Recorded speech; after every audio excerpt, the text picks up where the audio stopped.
আর পারছি না, এভাবে গোপালের কাছে হেরে যেতে পারছি না। কিছুতেই একটাও বুলি নিশানায় লাগছে না।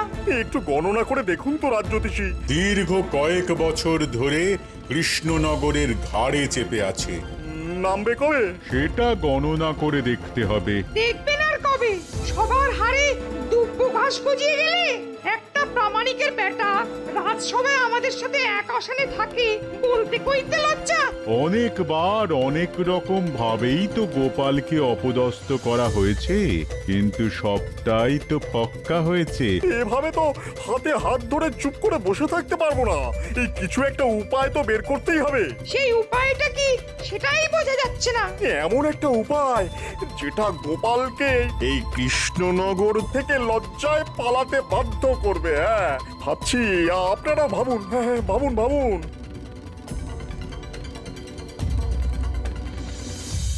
উজির, মহারাজ কৃষ্ণচন্দ্র অনেকগুলো চিঠি পাঠিয়েছিল।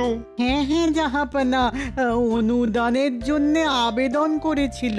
হ্যাঁ, গত বছর খরাতে কৃষ্ণনগর খুব ক্ষতিগ্রস্ত হয়েছিল। কৃষ্ণচন্দ্রকে এত্তেলা পাঠাও, আমি কৃষ্ণনগরে গিয়ে দুদিন থাকবো, আর ওখানে বসেই আমি অনুদানের অর্থ প্রদান করব। জো হুকুম জাহাপনা, আমি এখনই খবর পাঠাচ্ছি।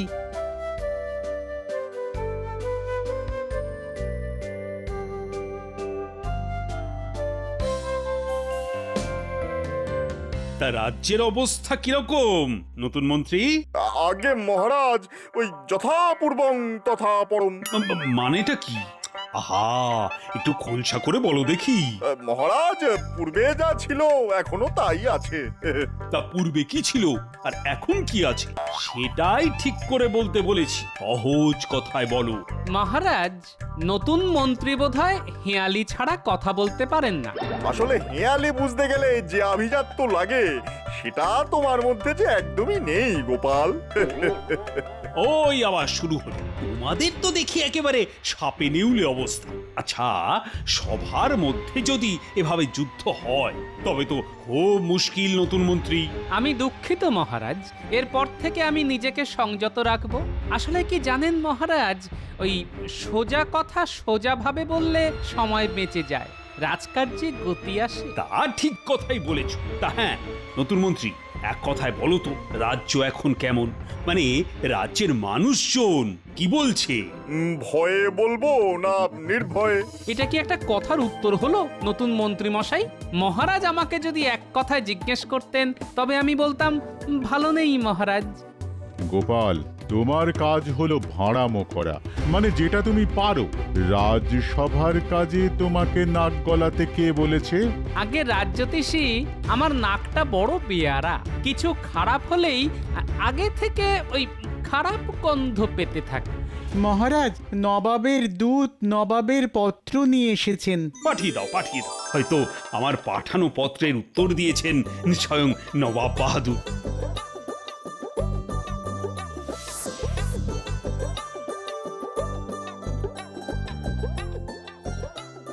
মহারাজের জয় হোক। বলো বলো, কি সংবাদ? এই নিন নবাব বাহাদুরের ইত্তেলা।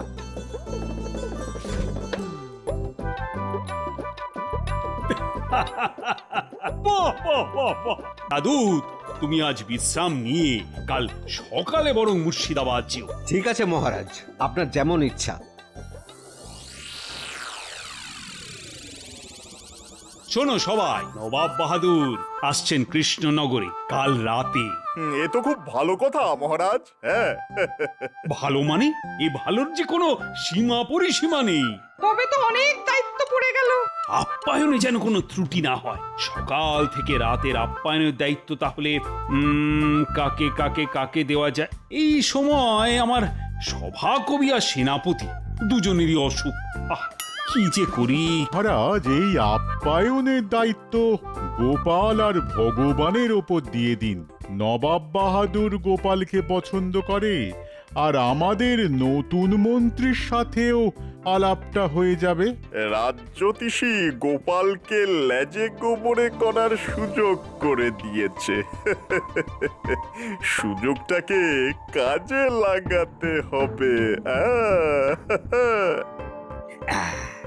রাজ্যতীশী ঠিক বলেছে, এই আপ্যায়নের পুরো দায়িত্ব নতুন মন্ত্রী আর গোপালের ওপর ছেড়ে দিলাম। এই নতুন মন্ত্রী, তুমি রাজি আছো তো? মহারাজ, আমার গোপালের সাথে কাঁধে কাঁধ মিলিয়ে কাজ করতে কোনো অসুবিধা নেই, আমি প্রস্তুত। গোপালের মতো বিচক্ষণ বন্ধুকে যদি কাজে পাই তাহলে আমি ধন্য হব। ঠিক আছে, সকালে জল খাবার থেকে রাতের খাবারের দায়িত্ব আমি ভগবান আর গোপালের ওপর দিলাম। উফ, এবারে গোপালকে লেজে গোবরে করে নবাবের কাছে বেইজ্জত করতে হবে। কি গোপাল, তোমার কথা কিছু বলো। আমরা কাজটাকে একটু ভাগাভাগি করে নিই। কিরকম কিরকম? এই ধরুন, কেউ সকাল আর সন্ধ্যার জল খাবারের দায়িত্ব নিল, আর কেউ ওই মধ্যাহ্ন ভোজন আর রাতের খাবারের দায়িত্ব নিল। এক কাজে দুজনের না ঢোকাই ভালো মহারাজ, তাতে কাজের চেয়ে ঠোকাঠুকি বেশি হবে। এইটা গোপাল ভালো বলেছে, তবে তাই হোক। এই রে, ঘুরে গেল যে বিষয়টা। না, মধ্যাহ্ন ভোজন আর রাতের খাবারের দায়িত্বটা আমার কাছেই রাখতে হবে। মহারাজ, আমি মধ্যাহ্ন ভোজন আর রাতের খাবারের দায়িত্বটা নিলাম। হ্যাঁ, এটাই আমি চেয়েছিলাম। বাহ বাহ বাহ, তাহলে তোমরা যে যার মতো আয়োজনে মেতে ওঠো। কোষাধ্যক্ষ তোমাদের হাতে অর্থ দিয়ে দিচ্ছে। মহারাজ, একটা নিবেদন আছে। বলছিলাম যে আমরা আমাদের মতো নবাবের আপ্যায়নের দায়িত্ব নিয়ে আগে নবাবকে খুশি করি। এখন আমাদের অর্থ সংকট চলছে, রাজার পাশে দাঁড়ানো রাজকর্মচারীর কর্তব্য। আপনি নবাবের কাছে অনুদান পেলে আমাদের দিয়ে দেবেন। কি নতুন মন্ত্রী মশাই, ঠিক বলিনি? সাধু সাধু, এই নতুন মন্ত্রী, তুমি কি বলো? ইস, প্রথম ধাক্কাটা বেশ জোরে দিল। আমিও ভগবান, হারবো না। হ্যাঁ, এবার মহারাজ, ওই গোপালের দূরদর্শিতার তুলনা নেই। আমার মনের কথাটাকে কিভাবে যে জানতে পারলো, আমিও ঠিক এটাই ভাবছিলাম। ফাঁদে পড়েছো বগা আমার, আমাকে ধাক্কা দেবে। তুমি এখনো আমাকে ঠিক চেনোনি, এবার দেখো তোমার কি হাল করি। দেখেছো কিরকম বজ্জাত মানুষ এই গোপাল, ও কিরকম তোমার ফাঁসিয়ে দিল। হ্যাঁ, ওইখান থেকে আবার আমাকে উঠতে হবে। হ্যাঁ, ও সত্যি মহা মৃত্যুঞ্জয় কবচ ধারণ করে আছে। আরে দাঁড়াও দাঁড়াও, ও একটা সুযোগ আমার হাতে তুলে দিয়েছে। সেটা হলো, মহারাজের কাছে অর্থ সাহায্য না নিয়ে নবাবের জল খাবারের মতো বিষয় ও নিজে দেখবে। হ্যাঁ, ঠিক, গোপাল ভেবেছে ও যেরকম জল খাবার খায় নবাবও সেরকমই খাবে। ও তো জানে না যে নবাবী চাল কাকে বলে, নবাবী ঢং কাকে বলে। ঠিক ঠিক, এই বিষয়টা তো দেখিনি। আমাকে ঠিক মতো মধ্যাহ্ন ভোজন আর রাতের নবাবী খানার ব্যবস্থা করতে হবে। নবাবের মন আমি ঠিক জয় করে নেব। ব্যাস, এইভাবে এগিয়ে যাও, জয় তোমার হবে। শুধু রান্নার পদগুলো ঠিক করে বানাতে বলো, তোমার জয় শুধু সময়ের অপেক্ষা করছে। শুধু আমার আর মহারাজের মুখ চেয়ে এই কাজ তোমাকে করে দিতে হবে ভোলা। এভাবে বলো না গোপাল দাদা, এভাবে বলো না। তুমি রসের যত মিষ্টি আছে সব রাখবে, নবাবের জলখাবার। নবাব যেন মিষ্টি খেয়ে মুগ্ধ হয়ে যান। তুমি তোমার সবটুকু দিয়ে মিষ্টি বানাও, যা খরচ হবে নবাব চলে গেলেই সব শোধ করে দেব। আগে নবাব খুশি হোক, তারপর যা হবার হবে। উজির, আচ্ছা বলো তো, কৃষ্ণনগরের সেরা জিনিস কি? আগে গোপাল, কি আবাদ, কি আবাদ, একদম সঠিক কথা বলেছো। ওই রকম একটা মানুষকে যদি আমি আমার দরবারে রাখতে পারতাম। যাক ও কথা। দূত, এই কৃষ্ণচন্দ্র খবর নিয়ে এসেছো? এসেছে জাহাপানা। ডাকো তাকে। প্রহরী, প্রহরী, দূতকে খবর দাও, নবাব বাহাদুর ডাকছেন। গিন্নি, আরে এই নাও গো বাজারের থলি, ইলিশ মাছ এনেছি, ডিম ভরা। ও মা, ইলিশ! কি ভাগ্য আমার! এবেলা ভাজা ইলিশের তেল দিয়ে মেখে এই ভাত খেয়ে রাজসভায় যাব। ওবেলা এসে ইলিশ ভাপা আর সর্ষে ইলিশ খাবো। ঠিক আছে করে দেব, তবে পেটে সহ্য হবে তো। কেন কেন এই কথা বলছো কেন? না মানে মেঘে মেঘে যে বেলা হচ্ছে সে খবর আছে গো, এখন একটু জিভে লাগাম দাও। হ্যাঁ ওই ওই ওই বয়সের খোঁটা দিচ্ছ তো। একটা কথা বলি গিন্নি, বয়স বাড়াটা বয়সের ধর্ম। বয়স বাড়ুক, কিন্তু মনের বয়স যে কমছে। আরেকটা জিনিস বলতে দাও, ওই যে ডিম ভালো করে ভেজে টক দিয়ে রেঁধে রেখো। আহা, কতদিন খাইনি। চলি গিন্নি পুকুরে স্নান করতে।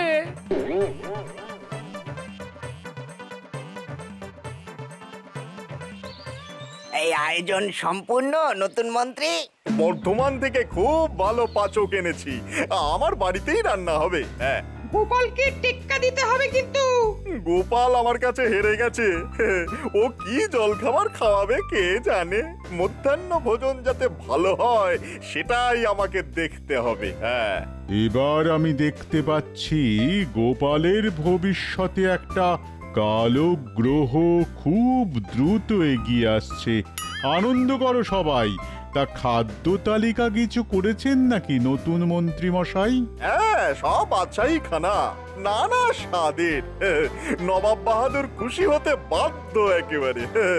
আজ রাতে 3 রকম মোগলাই খানা থাকবে। হ্যাঁ, আজ রাত্রেই বিড়াল মেরে দেবেন নতুন মন্ত্রী। হ্যাঁ, কাল সকাল থেকেই যেন নবাব আপনাকেই খোঁজে।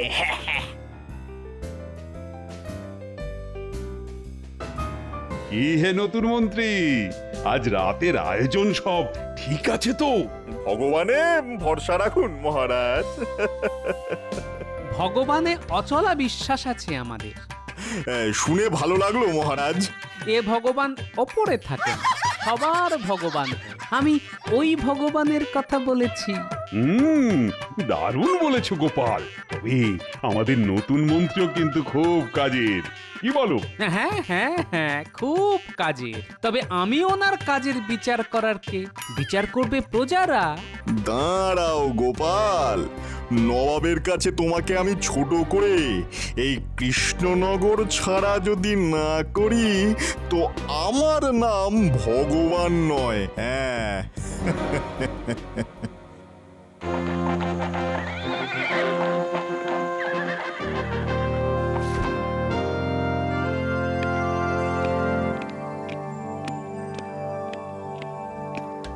তোমার সভাকবি কোথায় কৃষ্ণচন্দ্র? বিশ্রামে আছে নবাব বাহাদুর, খুবই অসুস্থ কিনা। আর কৃষ্ণনগরের শ্রেষ্ঠ রত্ন গোপাল কোথায়? এই যে নবাব বাহাদুর আপনার সেবায় হাজির। নবাব বাহাদুর এই আমার নতুন মন্ত্রী, নাম ভগবান। তাহলে তুমি ভগবানের ওপরে অনেক নির্ভরশীল। তা একরকম বলতে পারেন। নবাব বাহাদুর, আজ রাতের খাবার আমার দায়িত্বে, আপনাকে খুশি করবে আশা করি। আজ রাতে আর গুরুপাক কিছু খাবো না, হালকা ফুলকা কিছু হবে। হালকা ফুলকা হবে নবাব বাহাদুর, আপনি বিশ্রাম করুন, আমি আপনার হালকা ফুলকা খাবারের ব্যবস্থা করছি। ব্যাস মিটে গেল ঝামেলা। তাহলে প্রাসাদে চলুন, বিশ্রাম নিন এখন। চলো।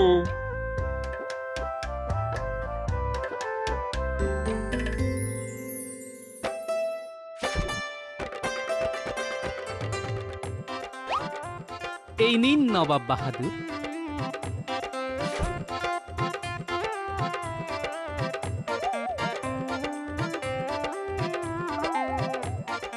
আহ, কি জিনিস এটা?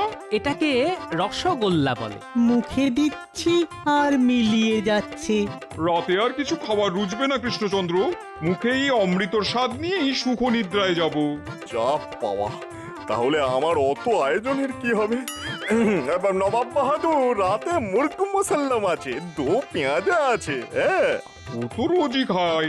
না না না না, আজ এই রসগোল্লার পর আর কিছু খেতে ভালো লাগছে না।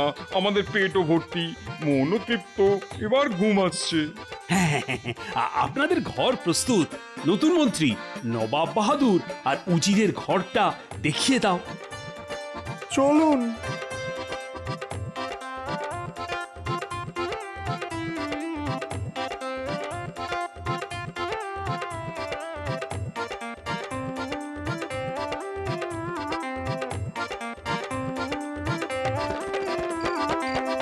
ভোলা, তোমার মিষ্টির তো খুব প্রশংসা করলেন নবাব বাহাদুর।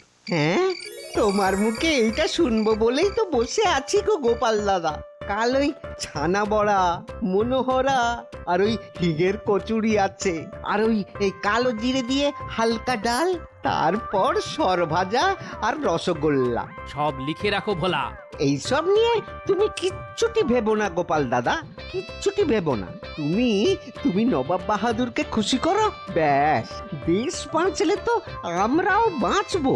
ঠিক আছে, কাল সকালে গরুর গাড়ি পাঠিয়ে দেব, সাবধানে জিনিসগুলো পাঠাবে, কেমন? তুমি নিশ্চিন্তে যাও গোপাল দাদা। চলি ভোলা।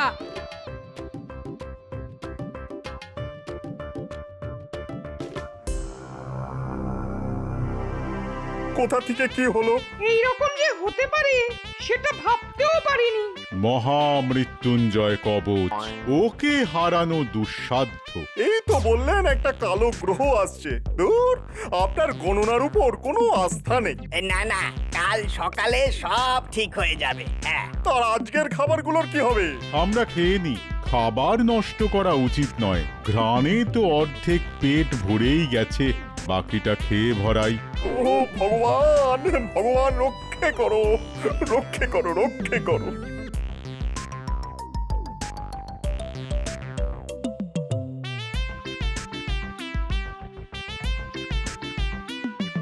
গিন্নি, একেই বলে কামারের এক ঘা। একটা সুযোগ পেয়েছি, মেরে দিয়েছি। নবাব খুশি, নবাব খুশি মানে মহারাজ খুশি, মহারাজ খুশি মানে সারা দেশ খুশি। যে নবাব বাহাদুর খুশি হলেন, তিনি তোমাকে কিছু পুরস্কার দেবেন না?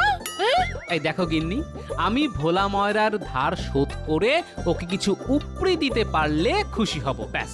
এবার কাল সকালে নবাব বাহাদুরকে এমন জল খাবার খাওয়াবো, মধ্যাহ্ন ভোজনের কথা ভুলেই যাবেন।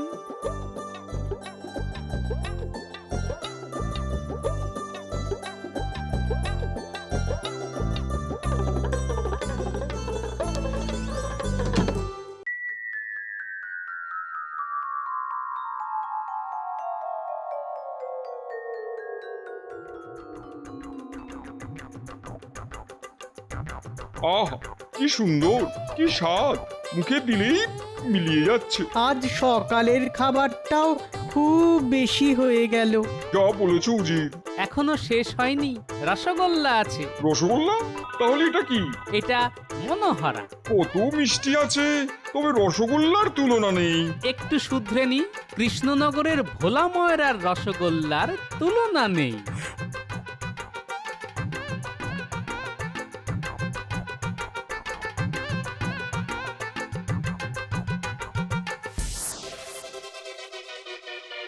সব শেষ, আর কিচ্ছু হবে না। আমার ভুলে আমি হারলাম। ও আমাকে জল খাবারই মেরে দিল। নষ্ট হবে কেন, আমরা তো আছি। ভগবান, ভগবান। গোপাল, তুমি তো নবাবকে একেবারে তোমার ঝোলায় পুরে নিয়েছো। শোনো সবাই, নবাব বাহাদুর আমার আর্জি মেনে নিয়েছেন, উনি অনুদান দিয়ে দিয়েছেন। রাজকোষ এখন পূর্ণ, আর পুনর্বাসন দিয়ে দেব চাষিদের। গোপাল, তোমার জল খাবারের জন্য ভোলার কাছে যা যা ধার আছে তা মিটিয়ে দাও। কোষাধ্যক্ষ, বলুন মহারাজ, বলুন। তুমি গোপালের হাতে 500 স্বর্ণ মুদ্রা দিয়ে দাও। মহারাজ, রাজকোষের অর্থ রাজকোষেই থাকুক। নবাব বাহাদুর যদি খুশি হয়ে কিছু দেন, সেখান থেকে আমি ভোলার ধার মিটিয়ে দেব। কি কুছুটে বুদ্ধি, আবার মারলো।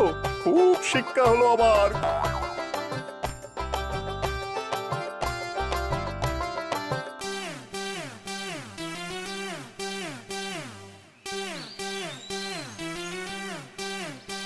গোপাল, তোমার তুলনা নেই। কৃষ্ণচন্দ্র, তোমার কাছে একটা চাওয়ার আছে।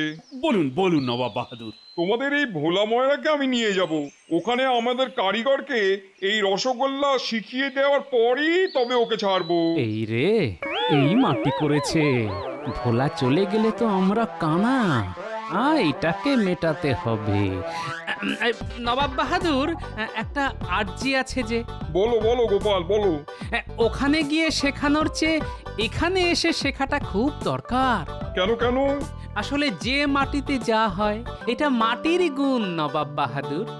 কেমন করে হচ্ছে আমি বুঝিয়ে দিচ্ছি। হ্যাঁ, ধরুন এই আখ বলে একটা গাছ আছে, সেখান থেকে চিনি হয়, শ্যামলা গাইয়ের দুধ থেকে ছানা হয়, সেই শ্যামলা গাই কৃষ্ণনগরের ঘাস খায়। এই সব তো এই মাটিরই নবাব বাহাদুর। আর এর একটাও না থাকলে ওই রকম রসগোল্লা যে হবে না নবাব বাহাদুর। তাহলে উপায়? আমি তো রসগোল্লা ছাড়া থাকতে পারবো না। উপায় একটা আছে, আপনাকে প্রতিদিন 10 হাঁড়ি করে রসগোল্লা পাঠাবো। তাহলে তো কথাই নেই। তবুও আমি আমার এক কারিগরকে পাঠাবো। এই রসগোল্লা দিকে দিকে ছড়িয়ে দিতে হবে। গোপাল, এই নাও, তোমার আপ্যায়নে খুশি হয়ে 2000 স্বর্ণ মুদ্রা দিলাম। আর এইটা আমার তরফ থেকে তোমাদের ভোলা ময়রাকে 1000 স্বর্ণ মুদ্রা খুশি হয়ে। তাহলে কৃষ্ণচন্দ্র, মনে থাকবে তো, প্রতিদিন 10 হাঁড়ি রসগোল্লা। আপনি মুর্শিদাবাদে পৌঁছন, দেখবেন রসগোল্লা ঠিক পৌঁছে গেছে। চলো উজির, এবার আমরা যাই। সব ভালো তার, শেষ ভালো যার।